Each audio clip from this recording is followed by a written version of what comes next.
പടയണിക്കോലങ്ങളും ആറന്മുള വഞ്ചിപ്പാട്ടിന്റെ താളവും കലർന്ന സാംസ്കാരിക തനിമ വിളിച്ചോതുന്ന ഘോഷയാത്രയോടെയാണ് കലോത്സവത്തിന് അരങ്ങുണർന്നത്. 300-ലധികം കോളേജുകളിൽ നിന്നും 5000-ലധികം വിദ്യാർത്ഥികളാണ് കലോത്സവത്തിന് പങ്കെടുക്കുന്നത്. 7 വേദികളിലായി 71 ഇനങ്ങളാണ് നടക്കുന്നത്. പ്രൗഢഗംഭീരമായ സദസ്സിനെ സാക്ഷിയാക്കി ചലച്ചിത്രതാരം ജയറാം കലോത്സവത്തിന് തിരിതെളിയിച്ചു. ക്യാമ്പസ് കാലത്തിന്റെ മധുരമായ ഓർമ്മകൾ ജയറാം കുട്ടികളുമായി പങ്കുവച്ചു. ജീവിതത്തിൽ ഓരോ ഭാഗങ്ങളിലേക്ക് നീങ്ങുമ്പോൾ, ജീവിതത്തിന്റെ അവസാനം വരെ എത്തി നിൽക്കുമ്പോൾ ഏറ്റവും കൂടുതൽ നഷ്ടം തോന്നുക ഒരിക്കൽ കൂടി ആ കോളേജ് ജീവിതം തിരിച്ചു കിട്ടിയിരുന്നെങ്കിൽ എന്ന് മാത്രമാണ് നമ്മൾ ഓരോരുത്തരും മരണം വരേക്കും ആഗ്രഹിക്കുന്ന ഒരു കാര്യം. അത് തന്നെയായിരിക്കും.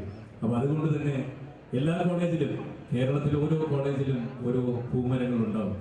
ആ പൂമരത്തിന്റെ ചോട്ടിലായിരിക്കും നമ്മുടെ സ്നേഹവും സൗഹൃദങ്ങളും എത്രയോ കാര്യങ്ങൾ, വ്യക്തിവൈരാഗ്യങ്ങൾ തൊട്ട് ഒരുപാട് കാര്യങ്ങൾ പറഞ്ഞു തീർക്കുന്നതും സൗഹൃദങ്ങൾ കൂടുന്നതും എല്ലാം ദൃക്സാക്ഷിയായിട്ട് ഒരു പൂമരം ഉണ്ടാവും. ഉദ്ഘാടന സദസ്സിൽ തന്നെ ഏവരെയും അമ്പരിപ്പിച്ചുകൊണ്ട് താരത്തിന്റെ മിമിക്രി അവതരണം. അമ്മയുടെ പുന്നാരമോൻ ഗാന്ധിജിയാണ് അമ്മേ, അമ്മയുടെ മോൻ പരീക്ഷ പ്രശ്നോടെ പാസ്സായി വന്നിരിക്കുകയാണ്.